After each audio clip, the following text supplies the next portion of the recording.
Min-young, you fumbled the bag with Jin-seok. So episode 4, disclaimer, sorry for any of the wrong pronunciation. I'll likely be deviating from the flow of the show, so if things feel a bit off, yes, make sure to watch my reviews of episode 1 and 2 and 3. And if I'm looking off to the side, it's because I'm reading my notes over here. So let's key recap, like, what we know so far. So this is the full cast. Hopefully I'll put it here. And we end episode 3 with Ha-jeong and Gwan-hee having a weird tensioned dinner. So we pick up on episode 4 with them in their hotel room. So Gwan-hee is doing basically push-ups before they eat or have their little like drinks and whatnot.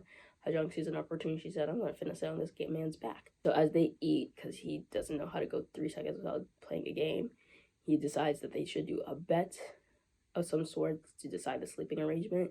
And essentially he's like, whoever wins gets to decide where they sleep, the winner sleeps, and then where the loser sleeps. So basically he's like, if I win, I can decide for you, the loser, to sleep by my crusty ass feet. And that's what's gonna happen. And for some reason she plays along. They play, and so they played the game to decide that, and she loses, of course. And then they're back again on his BS, and he suggests yet another game, and he's like, let's play truth or drink. And so he basically does this hypothetical where he's like, if me and Min-kyu were in the lobby in our cars, like, who would you choose, essentially? She takes like time to answer, and to him it's read as hesitation, but she's like just organizing her thoughts, right? And so he continues to push her, and then he's like, actually, you know what, never mind, like, I'm just gonna drink, or you should just drink, I don't really want to hear your answer. And she's like, but I can answer the question, like, I was just taking time to organize my thoughts, and he's just giving man-child vibes.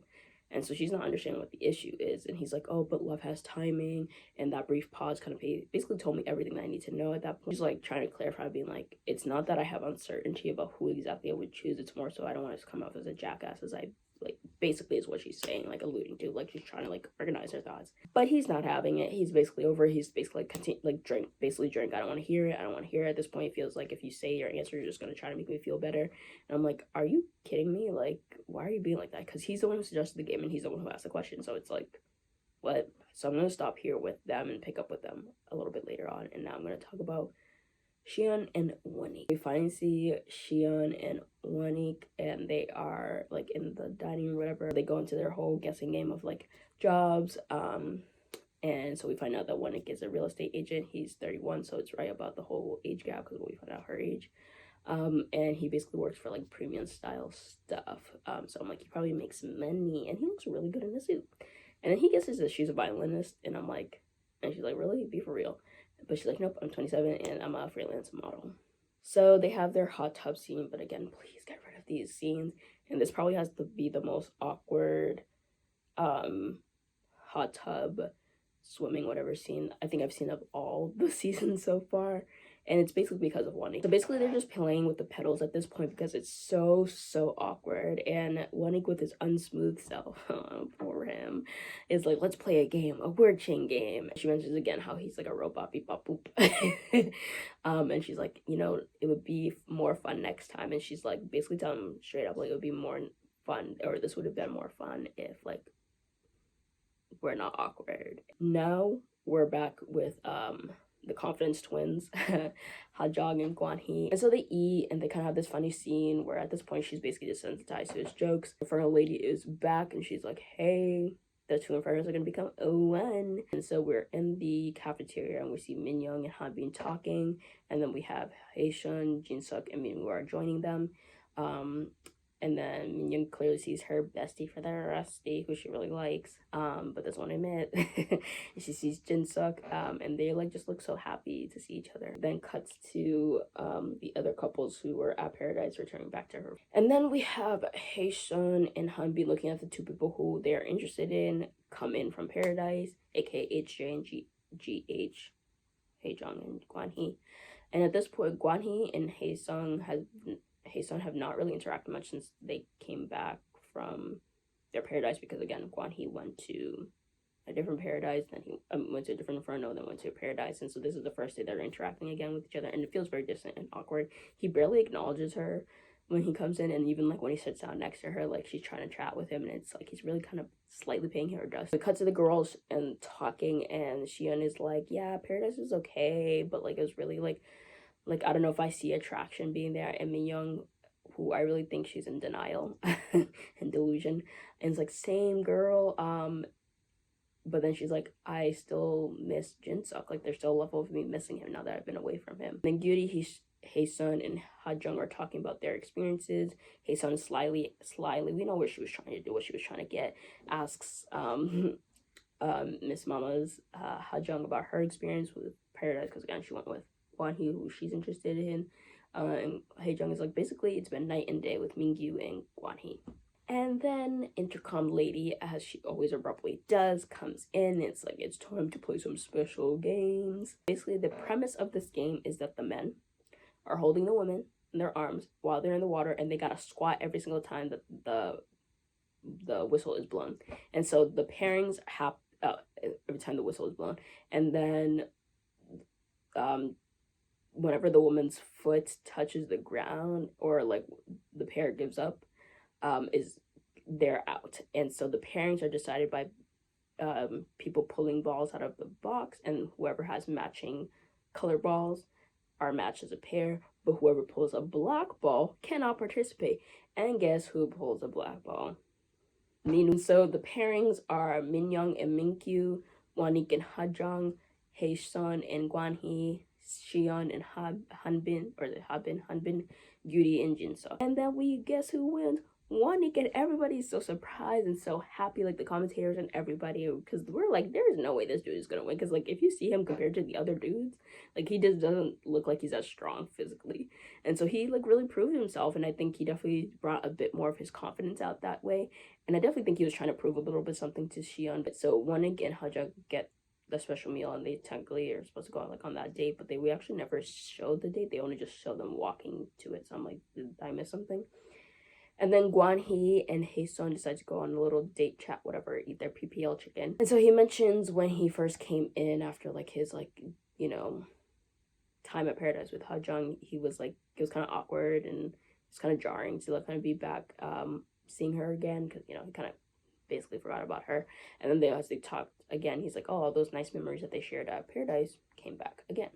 He makes a note about how he ate more with Hae-sun than he did with Ha-jeong at Paradise. And you know, Hae-sun is thinking, oh, the reason you probably ate less is because you didn't really like the food. And he's like, no, because he said the vibes were like off with Ha-jeong, and that he was, and then he was like, oh, he was tired. Anyways, after he like mentions how like there's a very much difference in the Paradise experience, she's taking it as a good thing, because in her confessional she's happy, and she's like, oh, that must mean that he had a better experience with me than he did with Ha-jeong. But we don't know that. That's not really what he actually states, but that's what it was inferring like, and that's how the show made it seem like.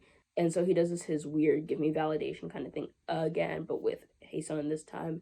And basically he's like, what are my like strong suits compared to the other men? And she's like, you're good looking. And I'm like, okay, whatever.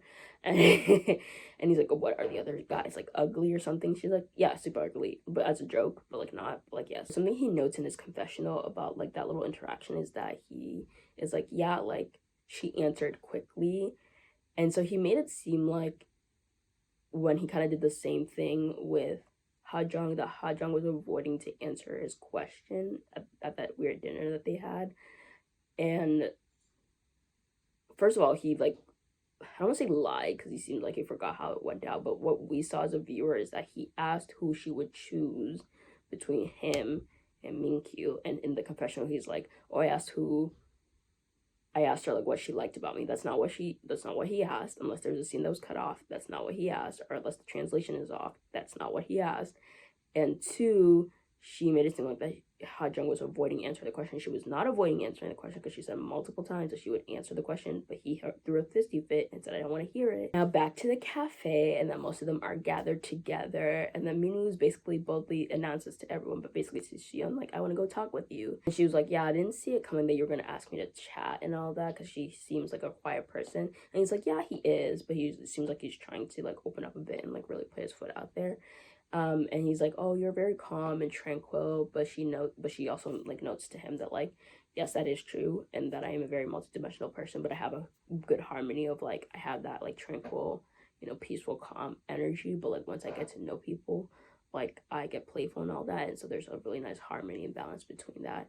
And we can tell he's a little bit more chattier with her than she has been with other people. She actually makes a really interesting point that she adjusts to the energy of whoever she's with.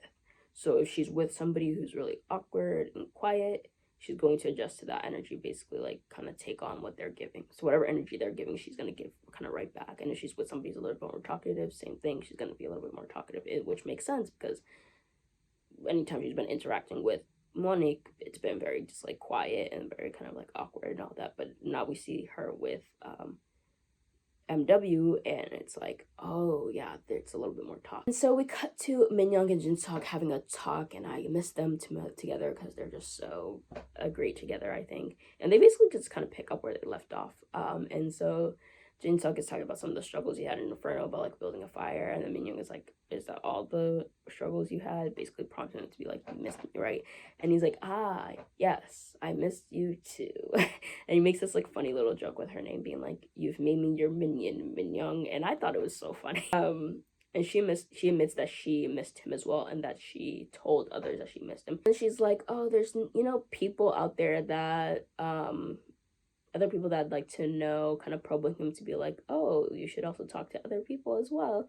And he's like, well, I'm here with you and all that. And she's like, yeah, is there not anyone out there that you want to get to know? And he's like, no, like I'm a kind of person who just like focuses on one thing at a time. Like I can't really do multiple things at the same time. And she's kind of like, you could tell like, she's like, okay. And she's like, you're kind of coming on a bit strong on that, right? Which should have been like the first sign that we should have seen, given what we learned later in this episode. But yeah, she's basically like hinting at the fact that she wants to get to know other people, and she said this, in her talks with the girls, that she wants to get to know other people, but he's very much like, I just want to be with Min-young. So we see Ha-jeong and Gwan-hee chat. She goes into the living men's quarter and is like, come out now, and Gwan-hee likes that, apparently. Get a little bit serious. And so she asks, like, have you grown attached to me, after they're talking about kind of the conversation about how, like, when you spend time with people, you naturally become attached to them and all that. And he hesitates before answering, which is so ironic because he gave her so much flack for not answering his question at that awkward, like, drinking truth or dare thing earlier. But he's like, yeah, like, I did grow a bit more attached to you than he did with HS, and that he feels a bit more comfy with him. Again, I don't know if it's something's being mistranslated or something's being cut off, but like the way he was talking with HS earlier and all that, I was just like, it's giving conflicting messages, because it's almost with HS, he's like, yes, things are great with you now that I'm like back seeing you again, but then now and like, oh, my experience with you seems like a little bit better than mine with HJ. But then like with HJ, he's kind of be like, oh, but I feel more comfortable with you. And it's like, which is it? And again, feelings are complicated, but he's just being very confusing now. And then Gwan-hee again with his weird ass point system is like, you get a point earlier for opening my door. And he even, I think either in his confessional, he goes to the extent about talking about how his feelings for the three women that he's interested in, HS, HA, and GS. So Hae-sun, Ha-jeong, and Gyuri-shi. Oh, it's Gyuri. It's GR. I've been saying GS. With Gyuri, they're all equally divided by 33% each. And I'm like, what the heck? And then he said that extra 1% is left for anybody else he wants to have is open to anyone else he might find interesting. So we cut back to Min-young and Hae-sun talking about just like Min-young's experience, and we're kind of continue hearing about Min-young's complicated, kind of annoying, kind of valid-ish feelings towards Jin-seok. She's like, it's been a bummer talking to him. She's like, I missed him, we had that brother-sister vibe in Paradise, then I got to Inferno, and then I missed him, but now that I'm back with him, I don't really know, and I'm a girl, please. And she's like, it's great, but then it's like the convo kept dragging on, and he came out too strong, and I'm like, I agree with an extent. Obviously, I think Jin-seok definitely came on a bit strong, but I'm also like, I can understand why he would do that, because, like, if you're literally saying that you miss him and you're telling other people that you're missing him, it's kind of co-signing, like, what Jin-seok feels about you. It's kind of like, okay, like, you are feeling the same thing. And so I didn't like kind of the way she's been operating with all this, because it's like, your actions are kind of proving otherwise. So we go to dinner, and they're finally given some real meat. The dinner continues, and there's some mild weirdness. The Inferno lady is like, haha, it's time to put candies in the boxes of the people that you're interested in. So the choices are like this, based on the candies. So Xian gets 2 candies. She definitely knows one of them is from Gwan-hee, because that's a given. But we'll find out later who gives what to who, in a weird way. Min-young gets 1 candy. She knows that's from Jin-seok, but she doesn't seem happy about it. Ha-jeong gets 3 candies. Her guesses are Gwan-hee, Gwan-hee, and Han-bin. Mother Ha-jeong gets 1 candy, and she says she knows, but she thinks it's from her man's Gwan-hee. Gyuri gets 4 candies. Jin-seok gets 1 candy. Won-hee gets 2 candies, and he's surprised, and we're all surprised. He guesses that one of the candies he got was from Xian. And then Min-woo gets 1 candy. Commentators think it's from Xian. To everyone's surprise, even the commentators, Han-bin gets 5 candies, which means he got a candy from each of the women. And we all thought that, even himself, that he would not get any kind of candies. He even says he got a bad first impression. Gwan-hee gets 2 candies, and then Min-kyu gets 2 candies. So now we go into the drinking party from hell. Here comes Gwan-hee with his awkward but yet endearing self, suggesting that they play a game, and of course Gwan-hee cannot go 3 seconds without being the center of attention whore, so he's like, let's do truth or drink. So it starts off with Gwan asking Han-bin how many candies he's got, and he drinks. We know he got 5 candies, but he drinks, and then he's also asked like how many he gave out. He drinks again, because it's like, what good it comes out of telling who he gave it to. We find out later, like, we as an audience find out that he gave one to Ha-jeong, Gyuri, and Ha-jeong. Jin-seok asked Ha-jeong how many she gave out. She said 1. And we know that 1 goes to Han-bin, but Gwan-hee and everybody else is thinking it's going to him, because Gwan-hee's smiling from ear to ear. He's like, yeah, I got the girl on lock. And she said, you thought how? Oh, backtracking a little bit, the reason she said that she didn't pick, the reason she said she didn't pick Gwan was because she had this feeling that he was keeping her as a backup plan.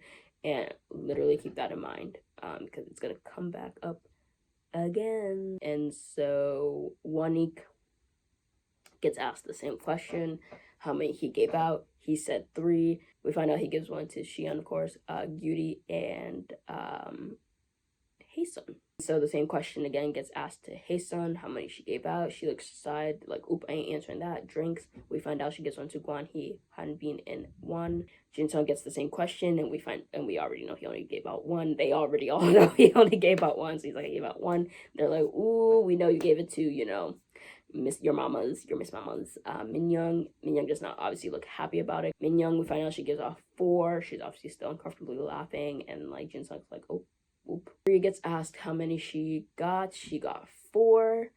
Gwan asks how many he gave out, and he says 1.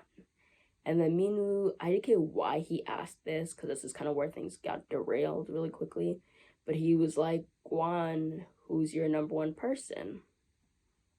And Gwan-hee, of course, has the audacity to be like, I like 3 women equally. And so everyone's continued to, like, kind of pressure him, which I thought was really weird. And they're like, well, if you like 3 of them equally, why did you give out 1 candy? And he looks like whatever plan that he had coming in is like crumbling in front of his eyes. But he also could be like, he's being bombarded with questions. And he's like, I gave it the 1 candy only because I want to get to know this person better, which is valid. And we all know it's Gyuri, since he hasn't chatted with her much. So I don't know if it's liquid courage. I don't know what it was. But Gwan-hee, I have to say, I was not happy with him when he did it.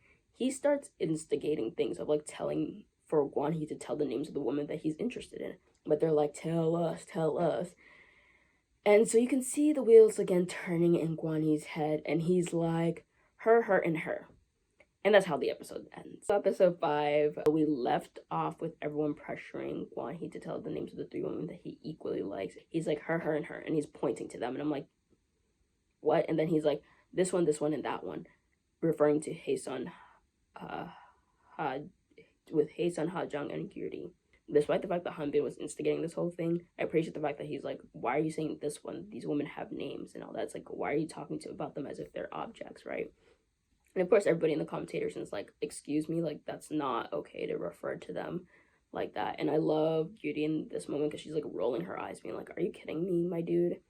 And he really thought that these women were going to be like, oh my gosh, yes, daddy's home for me. I don't know why they leave, but I'm assuming the production tells most of them to leave, but it's just Gwan-hee and Beauty talking. When he makes some joke about how like originally she was been ignoring him, and I was like, what are you doing? And she's like laughing, but like more so not because it's funny, but because he's a ridiculous person. And he keeps going on about like, oh, I don't get why you were avoiding me and all that. And her face says it all, like, be for real, my guy. And so she reverse Uno's him, and she's like, are you sure you weren't the one avoiding me? And I was like, ooh, love when he gets gagged. And he straight up makes a joke, which I don't think is funny at all because he's been being a weirdo. And he's like, you are in third place on my list as a joke, but it's not giving. Beauty, again, is better than me because when I tell you, I really would have roundhouse kicked this dude in the back of the head. I would have. And she jokes like, ah, ha, ha, I'm honored, but she's not like actually thinking his joke is funny. And he's like, as you should be. And I'm like, and finally, the much needed conversation that needs to be had between Jin-seok and Min-young. Could they go off to one of the dungeon-esque looking cubicle sleeping quarters or whatever it's called to discuss like what the heck happened? Because basically, the gist of the combo is like after like in that weird drinking party, like Jin-seok finally realizes the situation he's been putting Min-young in. And so basically the conversation they have is that he's recognizing that he's been coming on way too strong, and others are reading it as if like they are together and therefore they are not approaching Min-young because of that. And he says something like, am I like gatekeeping her like some kind of bodyguard, some kind of bouncer? And he apologized for that, like, and he's like, and he basically goes, you have every right, and the both of us basically have every right to go explore all of our options and choose who we want. And she's like, and she keeps doing this weirdly, and she's like, what, did you have like a change of heart? And then he's like, no, you're still my number one for me. And you can see the frustrated sigh that comes out of her. And after some pestering from Jin-seok, she's like, you know what, I'm annoyed at you, but she should have just experienced said from the beginning when they first got together, like back again after their first initial paradise stuff. But basically she's like, you've been making it a done deal from the beginning that we were like together. But I'm like, didn't he actually already kind of apologize for this? But whatever. And he's like, you're right, you came here to meet somebody, and if you fall in love with them, like, that's great, that can happen and all that. And she's like, that can happen for you too. And he's like, that's a secret. And she's like, huh? And pesters him again until he's like, essentially, I don't want to be, without being overbearing, I want to still go after you. And she's like, I'm grateful for that, but I'm disappointed. And their conversation basically kind of ends there. And so as they are leaving, she starts crying. At first, when she was crying, I was kind of like, what the heck is going on? Be for real. Why are you doing this? And then I kind of took a step back and I was like, okay, this is actually a very emotionally charged show. And like forcing people to meet a bunch of strangers, doing that on camera and for TV can be a lot. And they were drinking, as the commentators pointed out later on. And so mixing that all together is just like a lot. So I can understand why she's crying, because it's just like a lot is happening. But what I don't like is that she wasn't taking accountability for her own experience in the way it's going. Because she's talking about how like Jin-seok's strongness and approach going after her is making other people not approach her, which is valid and is true to an extent. But she's also part of the problem in that, because if you're going to other men and women telling them like, hey, I miss Jin-seok, why then would those other men want to pursue you if you're literally basically saying there's this man I really want and miss, right? And so I think it's more so on her that her experience is really not going the way that she wants it to go. And so we're on day 4 already. And so despite the conversation that Jin-seok and Min-young had last night, best boy Jin-seok is like still looking out for her. So when she enters in, he just kind of looks up at her and kind of nods and just like basically like, are you okay? And she like kind of is like doesn't fully respond to that, but you could tell like what things are okay for the most part-ish. So Jin-seok starts being funny with Ha-jeong. He starts mimicking her signature look, and when I tell you that took me out. When I tell you that took me out, please. And now we have some much needed girl talk. The girls are eating him Gwan-hee, as they should, because he deserves it. Apparently he went to talk to HS, Hwan Hae-sun, after the party, like in the wee nights and all that, and he's like trying to explain himself. And so basically HS comes to the same conclusion that HJ, Ha-jeong, came to in one of her confessionals, that like, yeah, he's basically keeping me up as a backup plan, and I don't like that. And then GR Cutie is being like, yeah, like when he was on his like BS about me like avoiding him, he's like, she was like, he was not even on my mind like that. I was like, okay, yeah, I get him. And then Intercom lady comes in through, and she's like, y'all thought this was over. She's like, MW Minwoo, go to the other side of the island and go meet the new woman. And basically, Cho Min-ji is like, my charms are that I'm lovely, I have positive energy, and I have a cute butt. All the men go to meet her, but she doesn't actually meet all the women, which I find really weird, but whatever. And we can tell she connects with MW and JS, so Minwoo and Jin-seok. Gwan-hee tries to do his jokes per usual with her, and he doesn't even start off by introducing himself or asking for her name at first. He just kind of goes straight for the drinks. I'm like, huh? That's not how, that's no sense of decorum or is happening there. And she's like, are you gonna either ask either one? Like, are you gonna say your name or either introduce yourself? And he's like, well, you didn't ask mine, but whatever. He's like, and then he finally asks. And then Han being basically, to me, is the second Gwan-hee. He's like, about her dress, being like, your dress looks like Dipsy from Teletubbies. And then King Jin-seok comes through. We already know what the vibe's gonna be like. And she tells him about how some of the guys were talking about her dress, and she mentions the Dipsy comment, and they both realize they have this weird die-hard like past about loving Teletubbies. And so then he goes back to the cafe, and Min-young and Won are there, and you know Jin-seok and Min-young are having a chat, and he starts describing Min-ji, and Min-young is basically like, so that's the kind of woman you like? And he's like, is that an accusation? But they're like doing a little ha-ha hee-hee with it. And one is like, I'm not gonna be a part of this. Absolutely not. And so you could tell that she's nervous, that like he's probably going to like not like her maybe anymore, which is interesting because all the rah-rah that she was doing last night and all the like, oh, I want to see other people kind of thingy is interesting that she's acting that way. But we've been new. Intercom lady comes back and said, again, Minji, you're gonna pick two men to go to paradise with. And so she picks, of course, Jin-seok and Min-woo. And now it's much needed time, much needed eat him up, gag him, put him in his place, energy time, let's go. Ha-jeong, the perfect woman to do it, is gonna eat up Gwan-hee and put him basically in his place. And basically the convo goes like this. Ha-jeong is basically calling him out for all his BS that he's been exhibiting this entire season, especially about what happened the night before. And basically all season he's been like, I want the woman to make the first move, but all season, as we've seen, Ha-jeong has been making the first move, but apparently it's not enough for him. He's like, if the woman made the first move, then he'd go out with them, but we know that's not true because he's still thinking about Gyuri and Hae-sun, right? And she's like, why don't you make the first move? And he's like, I did by saying that weird thing at that weird drinking party, and now it's y'all's turn to do something. And she's like, that's not the first move. That's just disrespectful and rude. And he's just like not taking accountability. So he keeps having this shocked face, but he doesn't, again, never actually takes accountability. But instead of recognizing how she feels, realizing that he's in the wrong, he just starts to shut down. And he's like, okay, you're right, whatever, I'm sorry. I see that you're mad. Like, I hope that you don't stay mad at me for long. And I was like, are you kidding me? Like, you're not even gonna take accountability for the fact that you're being a whole just rude and all that. And he's like, I'll try to show you out. And she's like, I'll show myself out respectfully. And like she said in her confessional, she's like, I'm not gonna beg for somebody's love. So now we enter Paradise Adjacent. I say Paradise Adjacent because this scene, they're in the nice, really limo with nice treats and drinks.